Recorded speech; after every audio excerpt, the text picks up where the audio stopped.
Marcus sat in the back row of his high school literature class, hoping as usual that nobody would notice him. He had learned over the years that staying invisible was safer than standing out. His worn sneakers, slightly too small jeans, and faded backpack told a story he didn't want anyone to read. While other students chatted about weekend plans and new video games, Marcus kept his head down, doodling abstract patterns in the margins of his notebook. The classroom was typical of Jefferson High School, with motivational posters peeling at the corners and desks carved with years of student initials. Morning sunlight filtered through dusty windows, casting long shadows across the linoleum floor. Marcus preferred this back corner seat because it gave him a clear view of everything without drawing attention to himself. He could observe without being observed, or so he thought. Mrs. Patterson, the literature teacher, was a kind woman in her 50s who genuinely cared about her students.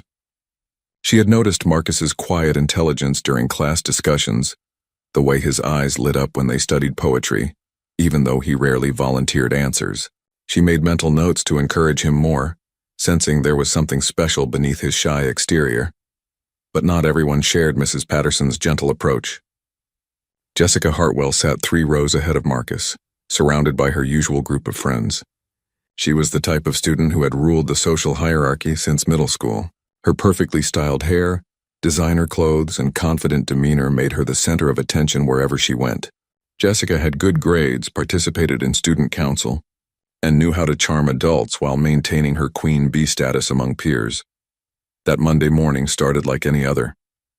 Mrs. Patterson announced they would be studying spoken word poetry, a unit she was particularly excited about. She explained how this art form combined elements of performance, rhythm, and raw emotion to create powerful messages. The class would each write and perform their own piece by the end of the week. Groans echoed through the classroom. Public speaking terrified most teenagers, and the thought of performing original poetry made it even worse. Jessica, however, smirked and whispered something to her friend Madison, who giggled in response. They had already decided this would be easy, another opportunity to showcase their superiority. Marcus felt his stomach tighten. Writing poetry was one thing, something he did privately in his room when the world felt too heavy. But performing it in front of everyone? That was his worst nightmare. He calculated in his mind whether he could possibly skip that day, fake being sick, anything to avoid the spotlight. Mrs. Patterson, sensing the anxiety in the room, smiled warmly. She told them not to worry, that this was about expressing themselves, not about being perfect. She played several examples of spoken word poetry from her laptop, the speakers crackling slightly with age. The poems ranged from humorous to heartbreaking, and Marcus found himself forgetting his fear as he listened. There was something magical about how words could be arranged to create such impact. After class, as students filed out for lunch, Jessica deliberately bumped into Marcus's desk, sending his notebook sliding to the floor. She didn't apologize, didn't even look back. Her friend Courtney laughed as they continued down the hallway. Marcus bent to pick up his notebook, his face burning with embarrassment. A few loose papers had scattered, and he quickly gathered them before anyone could see the poetry fragments he'd written during boring classes.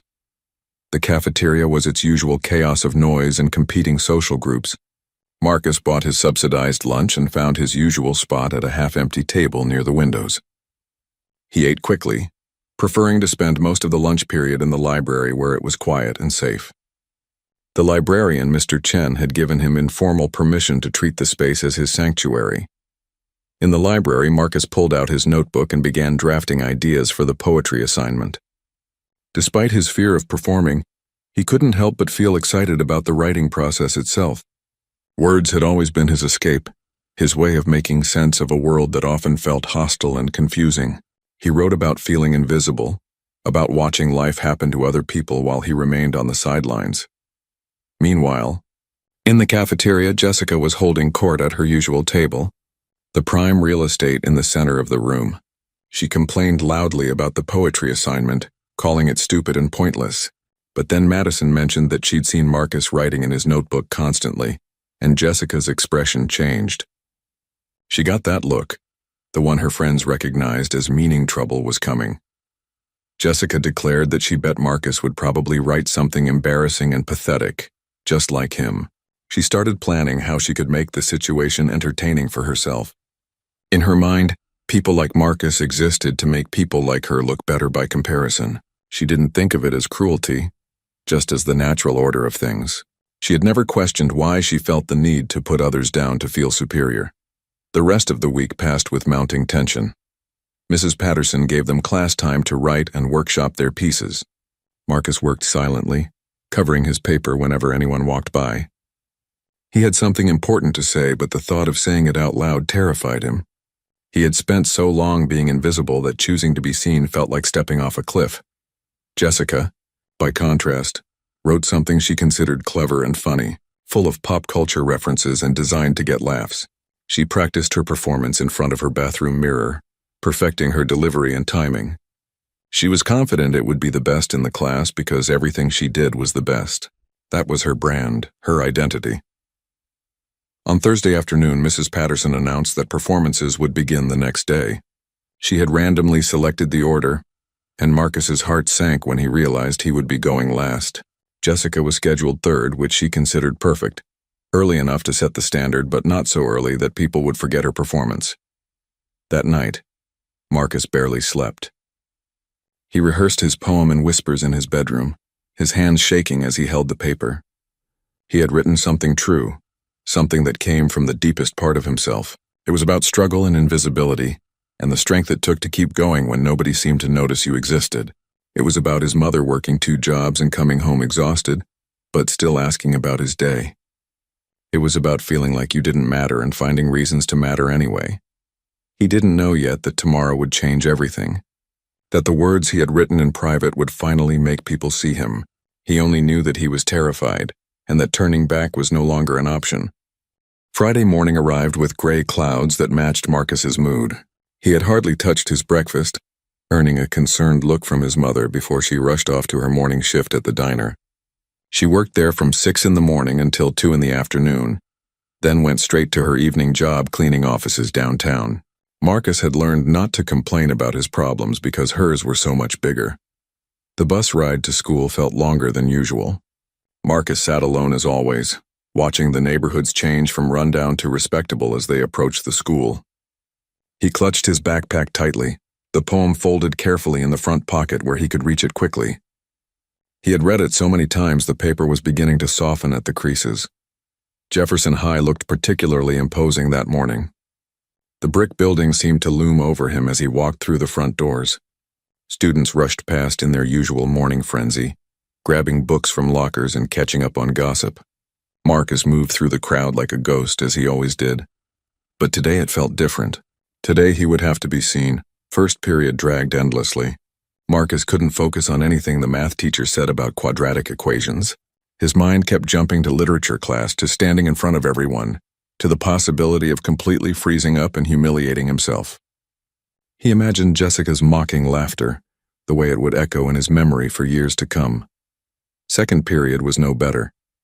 During history class, while the teacher discussed the causes of World War I, Marcus's leg bounced nervously under his desk. His palms were sweaty and he wiped them repeatedly on his jeans. The girl sitting next to him gave him an odd look but said nothing.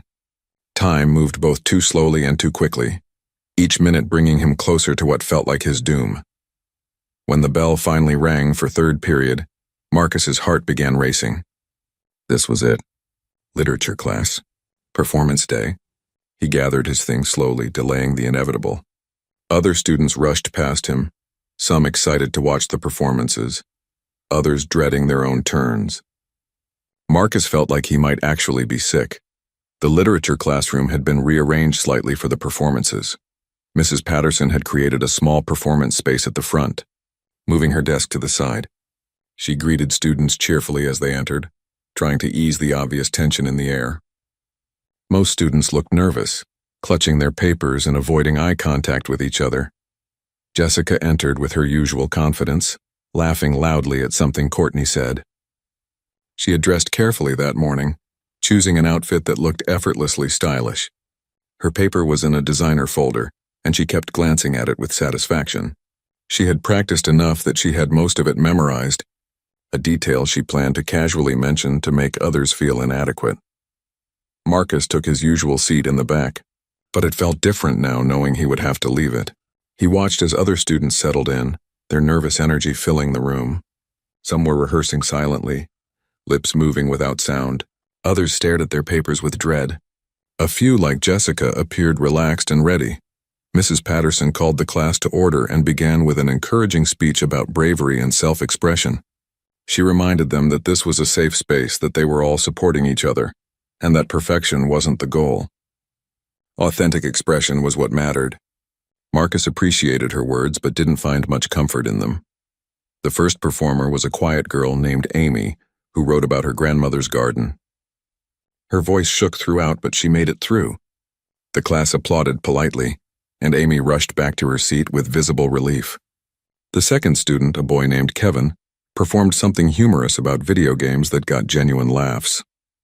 The tension in the room eased slightly. Then it was Jessica's turn. She stood gracefully and walked to the front with complete confidence. She barely glanced at her paper before launching into her performance. Her poem was exactly what everyone expected: clever wordplay about social media and teenage life, delivered with practiced timing and deliberate pauses. She used her hands expressively and made eye contact with different parts of the room. The class laughed at the right moments, and Jessica basked in the attention. She delivered her final lines with a flourish and smiled broadly as applause filled the room. Several students called out compliments. Jessica returned to her seat looking triumphant, and her friends immediately leaned in to whisper praise. She had confirmed her status once again as someone who could excel at anything. More students performed with varying degrees of success. Some poems were touching, others awkward, a few surprisingly good. The class settled into a rhythm of performance and applause.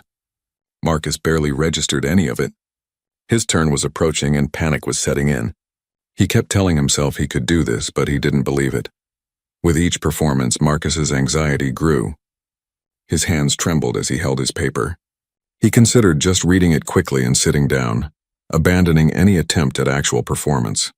Maybe if he rushed through it, the embarrassment would be over faster. His mind raced with worst-case scenarios, each more humiliating than the last.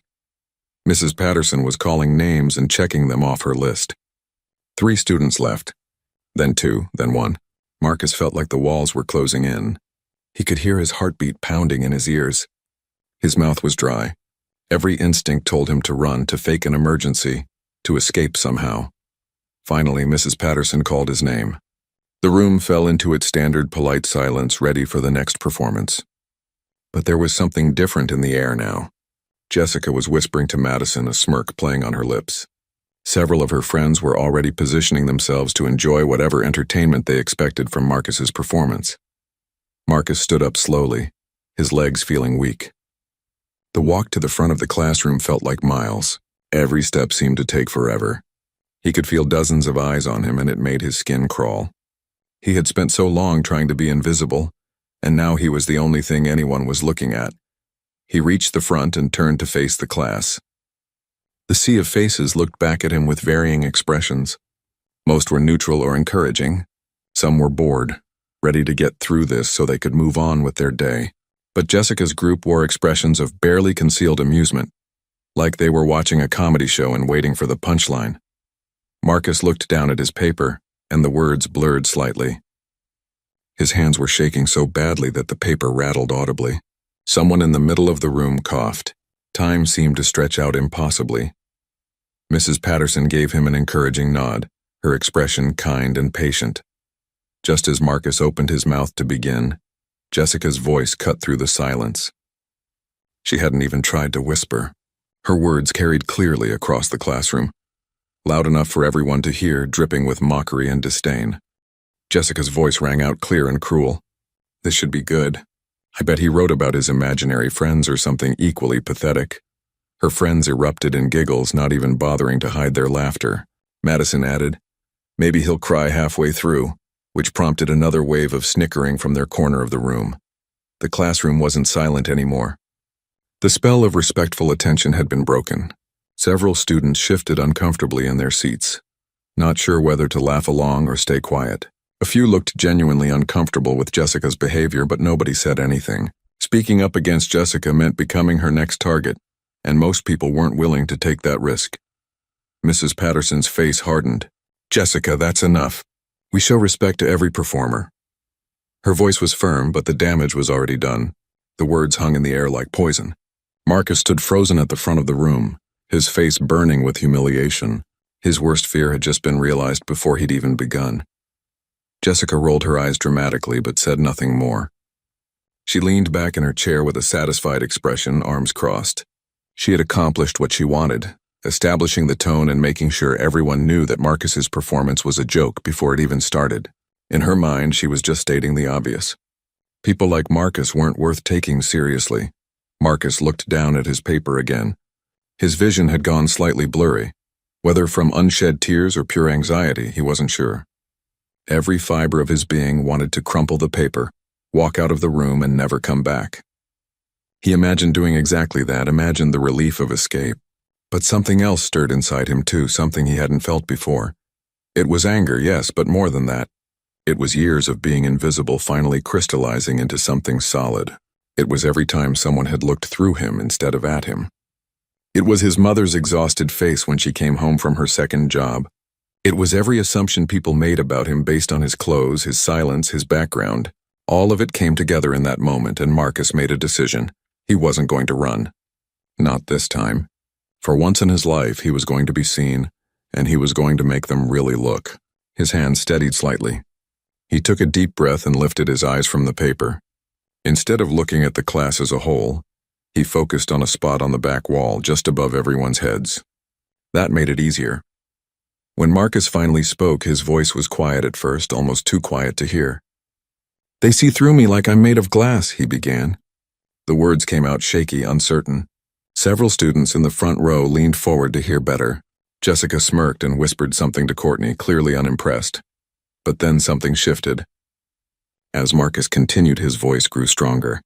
The words he had written in private, the truth he had been too afraid to speak, began to pour out of him. Invisible in hallways, invisible in class, just another shadow that nobody sees pass. His delivery wasn't polished like Jessica's. There were no practiced hand gestures or perfectly timed pauses. But there was something raw and real in his voice that began to cut through the classroom noise. Marcus's poem wasn't about social media or video games. It was about struggle. It was about a mother who sacrificed everything and still couldn't afford to give her son what other kids had. It was about wearing the same shoes until they fell apart, because there was no money for new ones. It was about being hungry and pretending you weren't. About knowing your lights might get shut off if the bill didn't get paid. The room began to quiet. Students who had been whispering or looking at their phones started to pay attention. There was something in Marcus's words that demanded to be heard. He spoke about walking through a school where everyone else seemed to belong while he felt like an outsider. About teachers who wrote him off as lazy when he was actually working a part-time job to help his mom with rent. Jessica had stopped smirking. Her face showed confusion now, like events weren't following the script she had written in her head. This wasn't supposed to be good. This wasn't supposed to matter. But something was happening in the room, an energy building that she couldn't control or dismiss. Marcus's voice grew even stronger as he reached the heart of his poem. He talked about strength that nobody saw because they were too busy not seeing him at all, about getting up every day and trying again even when it felt pointless, about finding worth in yourself when the world told you that you had none. His words carried the weight of lived experience, of truth that couldn't be faked or performed. He described moments that many students in that room had never considered. Going to the grocery store and calculating every item, putting things back when the total was too high. Declining invitations to hang out because you couldn't afford the movie ticket or the meal out. Wearing clothes that didn't fit quite right and feeling everyone's eyes on you, judging what they didn't understand. But his poem wasn't just about hardship. It was about resilience, about his mother's hands, worn and tired but still gentle when she brushed hair from his face, about moments of beauty found in struggle, like the way sunrise looked through their apartment window free for anyone to see, about pride in making it through another day, another week, another year. The classroom had fallen completely silent now. The kind of silence that came not from politeness but from genuine engagement. Students who had been slouching were sitting up straight. Eyes that had been wandering were fixed on Marcus. Even the usual classroom sounds, the ticking clock, someone shifting in their seat, seemed to have faded away. Marcus spoke about dreams that felt impossible, but that he held on to anyway. About wanting to matter, to be seen, to have a voice that people would hear, about the fear of hoping for more when you had been taught to expect less. His words painted pictures that were specific to his life, but touched on feelings that were universal. Everyone in that room had felt invisible at some point. Everyone had struggled with feeling like they didn't measure up. Mrs. Patterson had tears in her eyes. She stood completely still by her desk, one hand pressed to her chest. This was why she taught for moments like this, when a student found their voice and used it to say something true. She had suspected Marcus had depth, but even she hadn't anticipated this. As Marcus approached the end of his poem, his voice rang out with a power that surprised everyone, including himself. He was no longer the quiet kid from the back row. He was a poet claiming his space, demanding to be heard. His final lines spoke about refusing to stay invisible, about finding light in darkness, about strength and survival. You don't see me, but I'm here, I'm real, I'm alive. And my story matters whether you acknowledge it or not. The last words hung in the air for a moment after Marcus finished. He stood there, paper still in his trembling hands, suddenly aware again of where he was and what he had just done. His face was flushed, his breathing heavy like he had just run a race. The vulnerability of what he had shared crashed over him all at once. Then the silence broke. The applause started slowly. One person clapping, then another, then suddenly the entire classroom erupted. It wasn't the polite, obligatory applause that had followed other performances. This was different. Students were on their feet, clapping hard, some wiping tears from their eyes. The sound filled the room, overwhelming and genuine. Marcus stood frozen, unable to process what was happening. He had expected silence, mockery, or at best polite acknowledgement. This response was so far beyond anything he had imagined that his brain couldn't quite accept it. His eyes scanned the room in disbelief, landing on face after face showing genuine emotion and respect. Amy, who had performed first, was crying openly. Kevin, who had done the funny video game piece, was clapping so hard his hands were turning red. Even students who barely knew Marcus, who had never spoken to him or acknowledged his existence, were standing and applauding. The energy in the room had completely transformed. Mrs. Patterson wasn't even trying to hide her tears now. She walked toward Marcus, still clapping, and mouthed the words, "That was beautiful." When the applause finally began to die down, she addressed the class with a thick voice. "That, everyone, is what authentic expression looks like. That is courage. That is art." More students nodded in agreement, and a few called out additional praise. Marcus made his way back to his seat on shaky legs, still processing what had just happened. Students he had never spoken to reached out to touch his shoulder as he passed, offering quiet words of encouragement. "That was amazing, man. Seriously powerful. You're really talented." Each comment felt surreal, like they were talking about someone else, but one corner of the room remained conspicuously quiet. Jessica sat with her arms still crossed, her face a carefully controlled mask. Inside, she was churning with emotions she didn't want to name.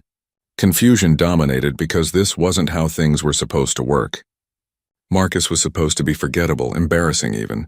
Instead, he had just received the kind of genuine recognition she had always taken for granted as her exclusive right. Madison leaned over and whispered, "That was actually really good." But Jessica shot her a look that made her immediately backtrack. "I mean, it was okay, I guess." Jessica's other friends sensed the tension and stayed quiet, suddenly unsure of their leader's mood. The social dynamics they had always understood had shifted in some fundamental way. As Mrs. Patterson wrapped up the class with final thoughts about the power of storytelling, Jessica's mind raced. She couldn't just let this go. In her world, there was a hierarchy, and Marcus had just violated it by being exceptional when he was supposed to be irrelevant. She needed to reassert control somehow, to remind everyone of their proper places. But for the first time in her high school career, she wasn't quite sure how to do that. The bell rang and students gathered their things. Several people approached Marcus as he packed his bag, wanting to talk to him, to connect with the person behind those powerful words. For someone who had spent years being invisible, the sudden attention was overwhelming. He mumbled thanks and tried to smile, but mostly he just wanted to process everything alone. Jessica pushed past a group of students on her way out, deliberately bumping into Marcus's desk again. But this time people noticed. A boy named Terrell, who played on the basketball team, called out, "Hey, watch it." Others turned to look, and Jessica found herself on the receiving end of disapproving glances. She lifted her chin and walked out quickly, her friends trailing behind her. In the hallway, the buzz about Marcus's performance spread quickly. Groups of students who hadn't even been in the class were hearing about it. Apparently, the quiet kid from lit class just dropped this incredible poem. No, seriously. People were crying. I heard it was about his real life. Like really heavy stuff. Marcus could hear snippets of conversation as he walked to his next class, his name on lips that had never spoken it before. The rest of the school day passed in a blur. Teachers taught their lessons, but Marcus couldn't focus. He kept replaying the moment over and over. The applause, the faces, the feeling of being truly seen for the first time. It was terrifying and exhilarating in equal measure. Part of him wanted to retreat back into invisibility where it was safe. But another part, the part that had found his voice, didn't want to hide anymore. At lunch, something unprecedented happened. As Marcus carried his tray to his usual isolated table, a group of students called out to him. "Hey Marcus, sit with us." It was Terrell and some other kids he recognized but had never really talked to. For a moment, Marcus froze, unsure if this was some kind of joke or setup, but their faces seemed genuine, welcoming. Marcus hesitantly walked over and sat down. The conversation flowed easily, much to his surprise. They asked him about his poem, about writing, about things he had never discussed with peers before. Terrell mentioned that he wrote poetry too, something he'd never shared publicly. A girl named Simone talked about her own struggles with feeling like an outsider. The table became a space where masks could drop, where real conversation happened. From across the cafeteria, Jessica watched this scene unfold with growing irritation. Marcus was sitting at a good table, laughing and talking like he belonged there. Her own table was engaged in its usual superficial chatter about parties and social media drama. But Jessica found it grating today. She had received plenty of compliments on her performance, but none of it had the weight of what Marcus had received. The recognition felt hollow in comparison. Madison tried to engage Jessica in conversation about weekend plans, but Jessica barely responded. Her mind was working through the problem of Marcus's sudden visibility. In her experience, there were two types of people, those who mattered and those who didn't.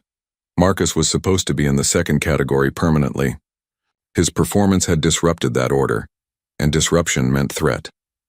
By the time school ended, Marcus had received more positive social interaction in one day than in the previous 3 years combined. His social media, which he barely used, had multiple friend requests and messages from classmates. People knew his name now. They saw him in the hallways and smiled or nodded. It was everything he had ever wanted and everything that made him deeply uncomfortable. Walking to the bus stop, Marcus noticed Jessica and her friends ahead of him. Part of him wanted to take a different route to avoid any potential confrontation, but another part of him, the part that had spoken his truth in front of everyone, kept walking. He didn't speed up or slow down, just maintained his pace. Jessica saw him approaching and made a decision. She stopped walking and turned around, positioning herself directly in Marcus's path. Her friends stopped too, forming a small wall across the sidewalk. Other students walking nearby sensed drama and slowed down to watch. The afternoon air suddenly felt charged with tension. Marcus stopped a few feet away, his heart rate picking up. He knew this confrontation was inevitable. Jessica wasn't the type to let her authority be challenged without a response. He braced himself for whatever she was about to say, his earlier confidence from the classroom feeling very far away in this moment. Jessica's face was carefully neutral, but her eyes were hard. When she spoke, her voice carried clearly to the gathered audience of students who had stopped to watch. "So you think you're special now?" she asked, her tone dripping with condescension. "One decent poem and suddenly you matter." Marcus felt the old instinct to shrink back, to apologize, to make himself small again. But something was different now. He had spoken his truth once today. He could do it again. He met Jessica's eyes steadily and replied in a calm voice that surprised even himself. Marcus took a breath and responded, his voice steady despite the trembling he felt inside. "I've always mattered, Jessica. You just never bothered to look." The words came out simpler than he intended, but they carried weight. Around them, students who had gathered to watch the confrontation went quiet, sensing this was different from typical hallway drama. Jessica's carefully controlled expression cracked slightly. She hadn't expected Marcus to respond at all, much less with quiet confidence. In her experience, when she challenged someone publicly, they either fought back aggressively or crumbled. Marcus was doing neither. He was just standing there, calm and present, refusing to be diminished. "Please," Jessica scoffed, trying to regain her footing. "Don't act like one good performance changes anything about who you are." She gestured dismissively at his worn clothes, his old backpack. "You're still the same nobody you were yesterday morning." Her friends nodded along, but their support felt half-hearted, uncertain. Marcus felt the familiar sting of shame about his appearance, his poverty, his place in the social order. But this time, instead of letting it overwhelm him, he thought about his poem, about his mother's sacrifices, about the strength it took to survive what they had survived. His circumstances didn't make him less than anyone else. They just made his story different. "You're right," Marcus said, surprising everyone, including himself. "I am the same person I was yesterday. I'm the same person I've been all along. The only thing that changed is that people actually heard me today." He paused, then added, "Maybe that's what bothers you." A few students in the growing crowd murmured their agreement. One person even started a slow clap before their friend shushed them. Jessica's face flushed with anger. She was losing control of the situation, and everyone could see it. Marcus wasn't giving her the reaction she wanted. He wasn't playing by the rules she had established. Madison stepped forward, trying to back up Jessica. "You need to remember your place," she said, but her voice lacked conviction. She glanced at Jessica for approval, like a lieutenant unsure if she was following the right orders. The dynamic that had always felt so solid suddenly seemed fragile. Terrell, who had invited Marcus to lunch earlier, pushed through the crowd. "What place is that exactly?" he challenged, standing next to Marcus. "The place where Jessica decides who matters and who doesn't." Other students shifted, some nodding. The audience that Jessica had counted on to support her was becoming neutral at best. Jessica realized she was losing ground. Her face hardened into the expression she used when she knew she couldn't win but refused to admit defeat. "Whatever," she said with forced dismissiveness. "Enjoy your 15 minutes. By next week, everyone will have forgotten all about you." She turned on her heel and walked away, her friends scrambling to follow. But her parting shot didn't land the way she intended. A girl named Rachel called after her, "I don't think we will." Others voiced agreement. Marcus had touched something real in his performance, something that didn't fade just because Jessica wanted it to. The crowd began to disperse, several people patting Marcus on the back or offering words of encouragement as they left. Terrell stayed behind, grinning. "Man, that was intense. You okay?" Marcus nodded, still processing what had just happened. He had stood up to Jessica Hartwell, the person who had made him feel small for years, and he hadn't fallen apart. He had simply told the truth, and somehow that had been enough. The bus ride home felt different. Marcus sat in his usual seat, but now other students acknowledged him. A few even sat nearby and struck up conversation. One girl mentioned she'd heard about his poem and wished she could have been there to hear it. The invisible walls that had isolated Marcus for so long were developing cracks. When Marcus got home to the empty apartment, his mother was still at work. He dropped his backpack and sat on their worn couch, finally alone with his thoughts. The day had been overwhelming in ways both wonderful and terrifying. He had been seen, truly seen, and the world hadn't ended. In fact, it had opened up in ways he never imagined. His phone buzzed with messages from classmates. Simone had sent him information about a local youth poetry slam happening next month. Terrell had shared some of his own writing and asked for feedback. Even students he didn't know well were reaching out, creating connections that hadn't existed before. Marcus realized that his performance had given other people permission to be more authentic too. But he also thought about Jessica's words. Would people forget by next week? Was this just a temporary moment of attention that would fade, leaving him back where he started? The uncertainty gnawed at him. He had gotten a taste of being visible, of mattering, and the thought of losing it hurt more than never having had it at all. That evening, when his mother finally came home exhausted from her 2 jobs, Marcus told her about his day. He showed her the poem he had performed, and she read it with tears streaming down her face. "Baby, I'm so proud of you," she said, pulling him into a tight hug. "You told our story and you did it beautifully." Her validation meant more than all the applause combined. They ate dinner together. A simple meal of rice and beans, and Marcus's mother talked about her own dreams deferred. She had wanted to be a teacher once, before life and circumstances had taken her down a different path. "But you," she said, pointing at him with her fork, "you're going to do something with that gift. You're going to make your voice heard." Marcus promised he would try. Over the weekend, Marcus found himself thinking constantly about what came next. His performance had created an opening, a chance to be more than invisible. But opportunities were meaningless if you didn't do anything with them. He thought about the poetry slam Simone had mentioned. The idea terrified him, but it also called to something inside him that had awakened. He spent Saturday writing, filling pages with words that had been locked inside him for years. Some poems were about struggle, others about hope, a few about the strange new experience of being seen. The words poured out easier now, like his performance had opened a dam. He revised and edited, crafted and polished, driven by a new sense of purpose. Sunday evening, Marcus made a decision. He would sign up for the poetry slam. He would keep writing, keep sharing, keep refusing to be invisible. It wouldn't be easy. Jessica would probably keep trying to cut him down. Some people would forget about him, but others wouldn't, and more importantly, he wouldn't forget himself. When Monday arrived, Marcus walked into school with his head held slightly higher. He wasn't magically confident, but he was different. He had proven to himself that he could speak truth to an audience, that his words had power, that he mattered. No one could take that knowledge away from him now. In literature class, Mrs. Patterson announced that several of the poems from Friday would be featured in the school's literary magazine. Marcus's would be the centerpiece. Jessica's would be included too, but without the special prominence. Mrs. Patterson explained that she wanted to highlight work that showed real vulnerability and artistic growth. Jessica's jaw tightened at the news, but she said nothing. Her friends offered sympathetic looks, but the dynamic had shifted.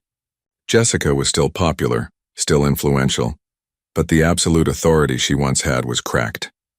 Marcus's performance had demonstrated that there were different kinds of power, that vulnerability could be strength, that outsiders could have something important to say. At lunch, Marcus again sat with Terrell and a growing group of students who had decided he was worth knowing. They talked about music, poetry, life struggles, and dreams. The conversation had depth that Marcus had always craved but never thought he'd find at Jefferson High. He contributed his thoughts freely now, no longer afraid to take up space. Jessica watched from her table, surrounded by friends but feeling strangely alone. Their chatter about superficial things suddenly felt empty. She had built her entire identity on being better than others, on maintaining a hierarchy with herself at the top. But Marcus had revealed a different measure of worth, one where authenticity and courage mattered more than clothes or social status. After school, Marcus stayed late to meet with Mrs. Patterson. She wanted to talk to him about his writing, about possibilities for his future. She mentioned college scholarships for talented writers, programs for students from disadvantaged backgrounds, competitions he should enter. Marcus listened with growing hope, beginning to see a path forward he had never imagined before. As Marcus left the school building that afternoon, he passed Jessica in the parking lot. For a moment, their eyes met.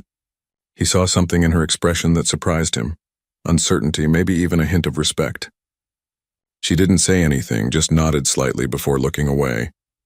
It wasn't an apology or an acknowledgement of wrongdoing, but it was something, a tiny crack in her armor. The weeks following Marcus's performance brought changes that rippled through Jefferson High in unexpected ways. The school's literary magazine published his poem, and students who normally ignored such things actually read it.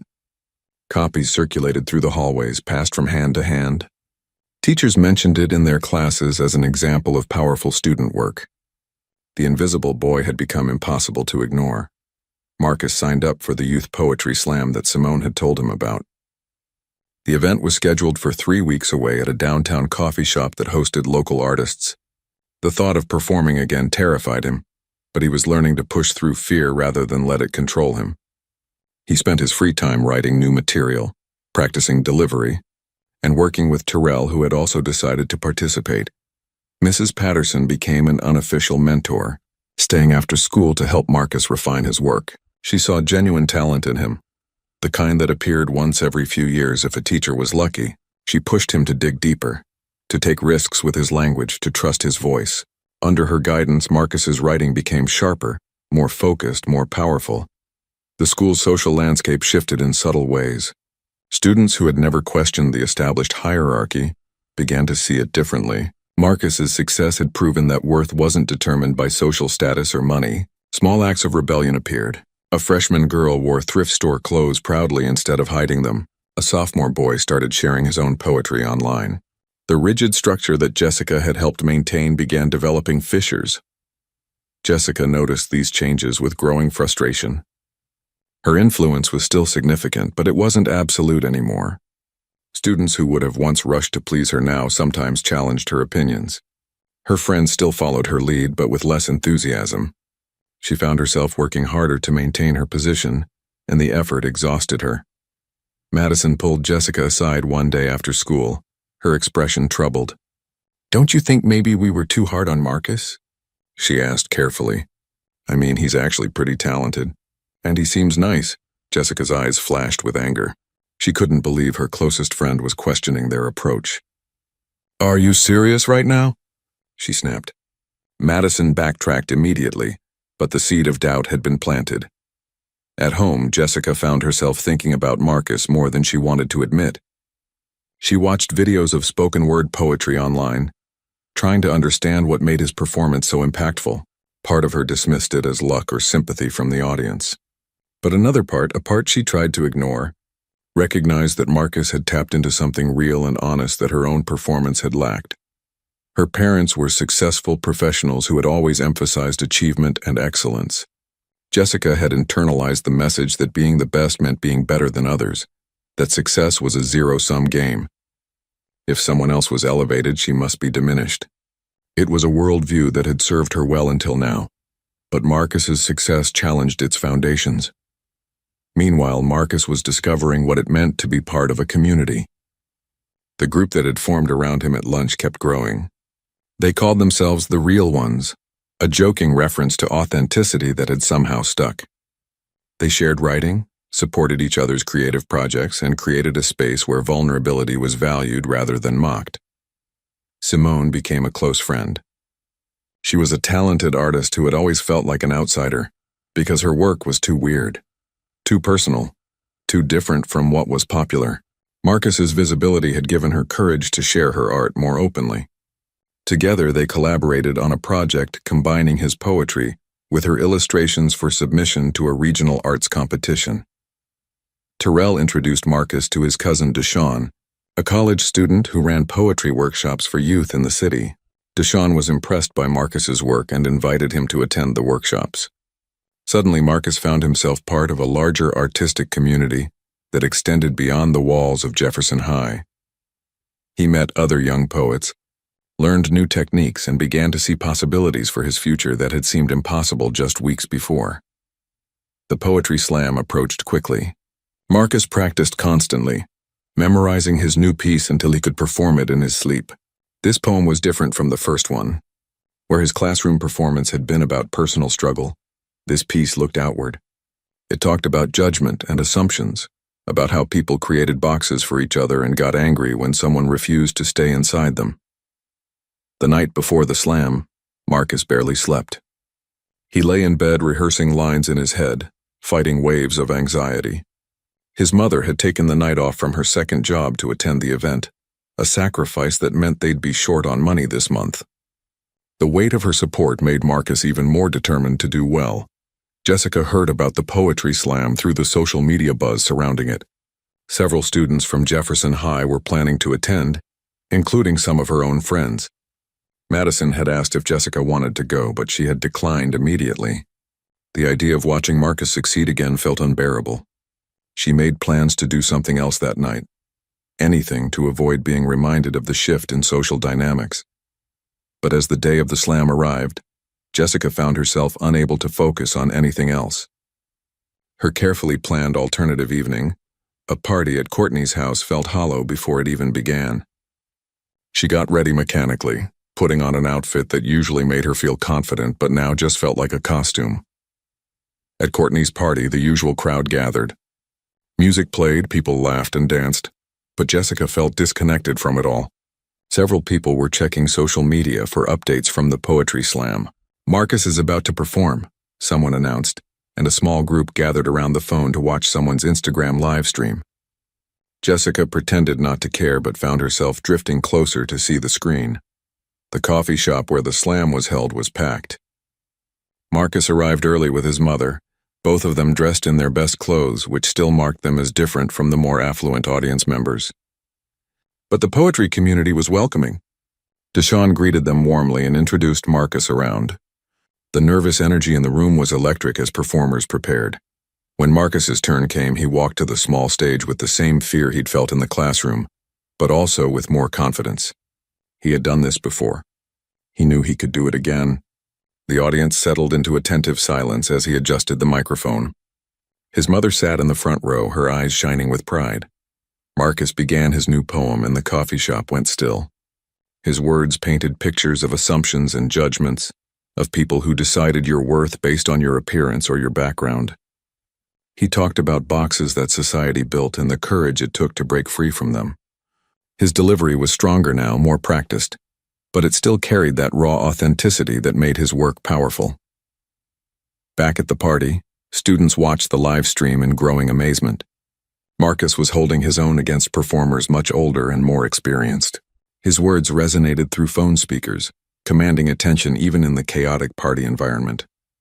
More people gathered around to watch, drawn by something they couldn't quite name but definitely felt. Jessica found herself at the edge of the group, unable to look away. She watched Marcus perform with a complicated mix of emotions. Jealousy was there, certainly, but also something else. Admiration, maybe. Recognition that what Marcus was doing required a kind of courage she had never needed to develop. Her path had been easy, paved with privilege and natural advantages. Marcus had built his own path from nothing. When Marcus finished his poem, the coffee shop erupted in applause and snaps, the traditional poet's appreciation. Several judges held up high scores. His mother was crying openly, not caring who saw. Other Jefferson High students in attendance cheered loudly, proud to claim connection to his success. Marcus grinned, overwhelmed but happy, feeling fully alive in a way he never had before. At the party, the live stream watchers burst into excited chatter. "That was incredible. Did you see his scores? Marcus is actually going to place, I think."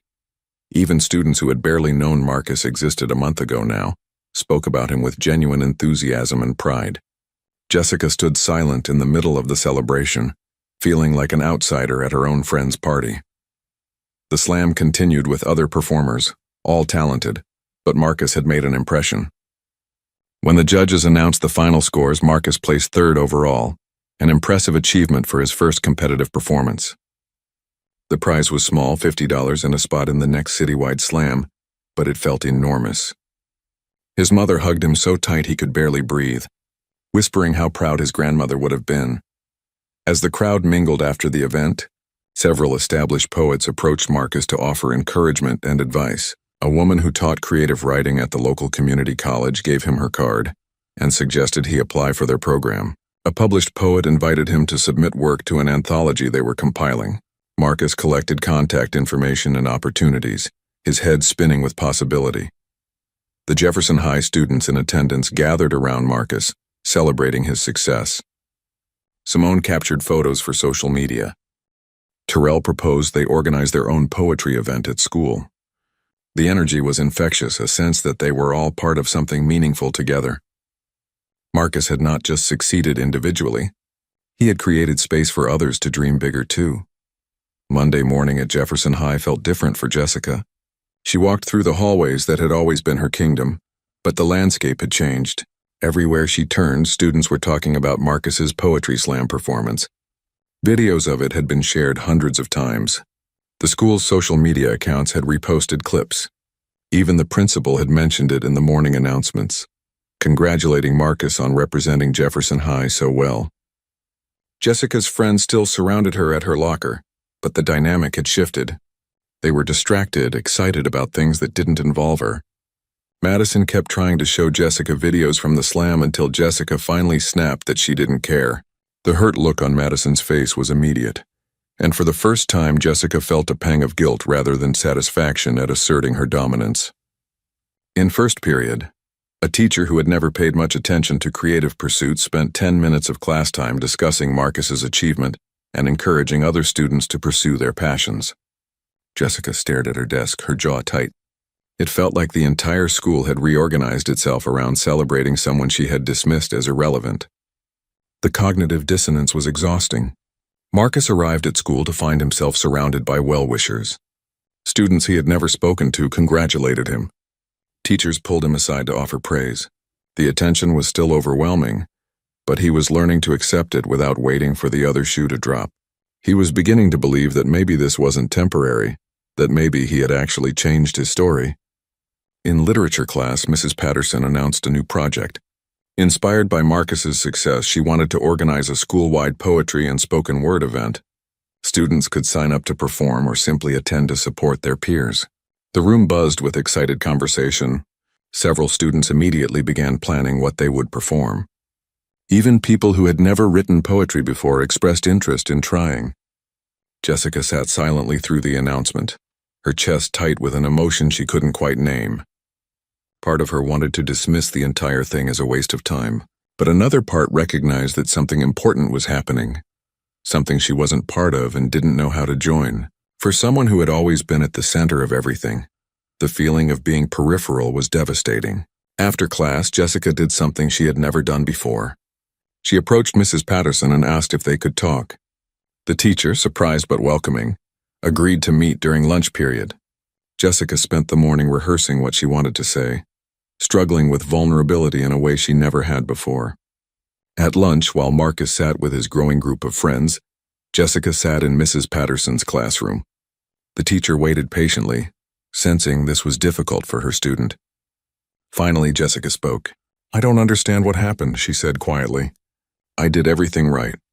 My poem was good, but nobody cared the way they cared about Marcus's." Mrs. Patterson considered her response carefully.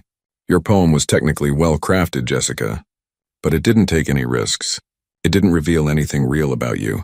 Marcus's work resonated because he was willing to be vulnerable, to share his authentic experience even though it was scary." Jessica processed this, the words landing like tiny arrows. "So I have to share all my problems to be a good writer?" "Not problems," Mrs. Patterson corrected gently. "Truth, real emotion, something that connects to the human experience in an honest way. Your poem was clever and entertaining, but it kept the audience at a distance. Marcus invited people in." Jessica nodded slowly, understanding intellectually even as it hurt emotionally. "What if I don't have any truth worth sharing?" she asked, vulnerability creeping into her voice. Mrs. Patterson smiled sadly. "Everyone has truth worth sharing, Jessica, but you have to be willing to look at it honestly, including the parts that aren't flattering. That's the hard part." Jessica left the conversation feeling unsettled but also strangely relieved. Someone had finally been honest with her about her limitations, and instead of devastating her, it opened a door. Over the next few weeks, Jessica began a difficult process of self-reflection. She watched Marcus from a distance, observing how he interacted with others. He was kind without being weak, confident without being arrogant. He lifted others up without diminishing himself. It was a model of leadership completely different from what Jessica had practiced. She started writing in private, trying to access the kind of honesty that made Marcus's work powerful. Her first attempts were terrible, surface-level complaints dressed up as depth, but she kept trying, slowly peeling back layers of performance to find something real underneath. She wrote about the pressure of maintaining perfection, about the loneliness of being popular but not truly known, about the fear of being ordinary. Marcus noticed the change in Jessica. She stopped making snide comments. She no longer arranged deliberate confrontations. Once, she even held a door open for him without any trace of mockery. He didn't trust it completely, but he acknowledged it. When their eyes met in the hallway one day, he nodded, and after a moment she nodded back.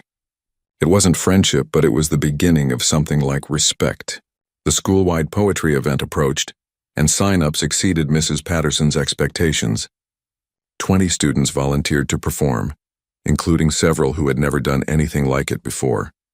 The Real Ones group helped organize, turning it into a community effort. They decorated the auditorium, managed sound equipment, and created programs.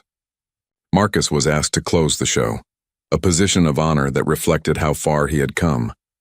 2 days before the event, Jessica did something that surprised everyone, including herself. She signed up to perform.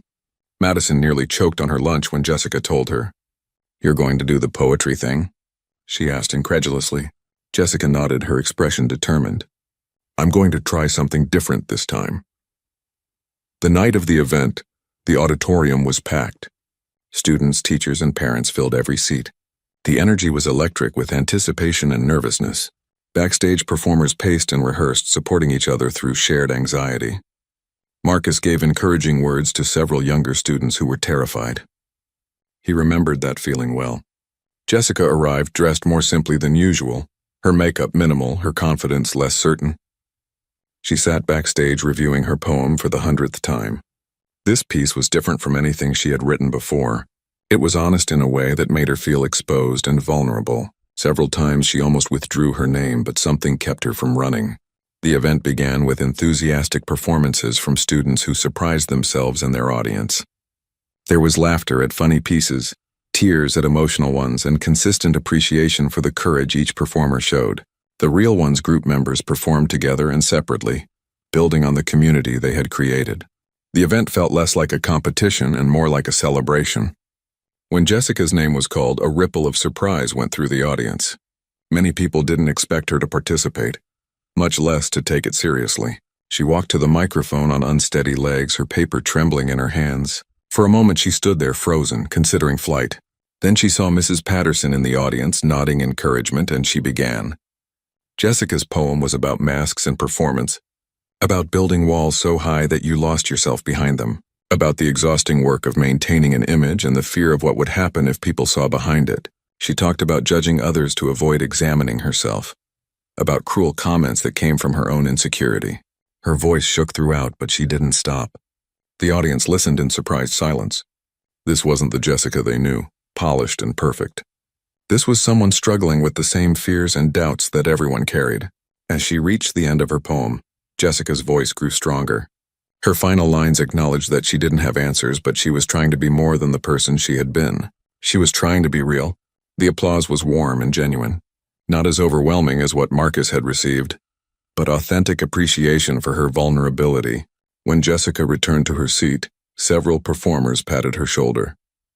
Marcus caught her eye and smiled, a smile that conveyed understanding and acknowledgement. Jessica smiled back, feeling lighter than she had in months. The event continued with more impressive performances, each adding to the collective experience. When Marcus finally took the stage to close the show, the audience was primed and ready. His newest poem was about transformation and community, about what happens when people choose connection over competition. It was his best work yet, refined by practice and deepened by recent experience. The auditorium erupted when Marcus finished, a standing ovation that lasted several minutes. But this time, Marcus made sure to gesture to his fellow performers, to make it clear that this was a shared achievement, not a solo triumph. The Real Ones group joined him on stage, and the applause continued. Mrs. Patterson watched from the audience with tears streaming down her face, witnessing the power of art to transform individuals and communities. After the event, students mingled in the hallway, energized and emotional. Performers were congratulated, new friendships formed, and social barriers dissolved in the shared experience of authentic expression. Jessica found herself in conversation with Simone and Terrell, discussing their performances without the usual hierarchical positioning. For the first time in years, she was just another person, not the queen bee, and it felt okay.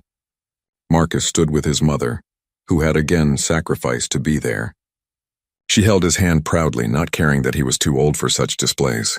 "You started something important here," she told him. "You showed people what's possible when you're brave enough to be yourself." Marcus looked around at the diverse group of students connecting with each other, at the walls that had crumbled, at the community that had formed, and he understood what she meant. In the weeks that followed, the culture at Jefferson High continued to evolve. The rigid social hierarchy didn't disappear completely, but it softened. More students felt empowered to share their authentic selves, to pursue their passions without apology. The Real Ones group expanded and diversified, becoming a space where anyone could belong if they were willing to be genuine. Jessica continued her journey of self-examination and growth. She and Marcus never became close friends, but they developed a mutual respect. She stopped trying to control every social situation and found that letting go of that burden made her happier. Her core friend group changed, with some people drifting away and new, more authentic relationships forming. Marcus went on to compete in larger poetry slams, winning some and losing others, but always growing as an artist. College acceptance letters arrived with scholarship offers, opportunities his mother had dreamed of but never thought possible. He chose a school with a strong creative writing program, determined to continue developing his voice and using it to tell stories that mattered. The classroom where it all began, Mrs. Patterson's literature class, gained a new reputation. Students signed up knowing it would challenge them to be honest and vulnerable. The poetry unit became the highlight of the year, with each class producing at least a few students brave enough to share their truth. Mrs. Patterson kept Marcus's original performance poem framed in her classroom, a reminder of what's possible when courage meets opportunity. Years later, Marcus would look back on that Friday morning as the moment his life diverged from the path it seemed destined to follow. One performance hadn't solved all his problems or erased the struggles he and his mother faced, but it had opened a door, shown him and others that visibility was possible, that voices from the margins could command attention and respect. Jessica, in her own way, learned equally important lessons. She discovered that true leadership came from lifting others up, rather than pushing them down, that vulnerability was strength rather than weakness, that the energy spent maintaining superiority could be better used, building genuine connections. She would carry those lessons forward, becoming a different kind of person than she had been. The story that had begun with Jessica trying to reduce Marcus in front of the class ended with both of them transformed. Marcus had found his voice and his community. Jessica had found her humanity and humility. And Jefferson High School, for a brief shining moment, became a place where authenticity mattered more than status, where courage was celebrated, and where the quiet kid from the back row could silence a classroom not through confrontation, but through the undeniable power of truth spoken with talent and heart.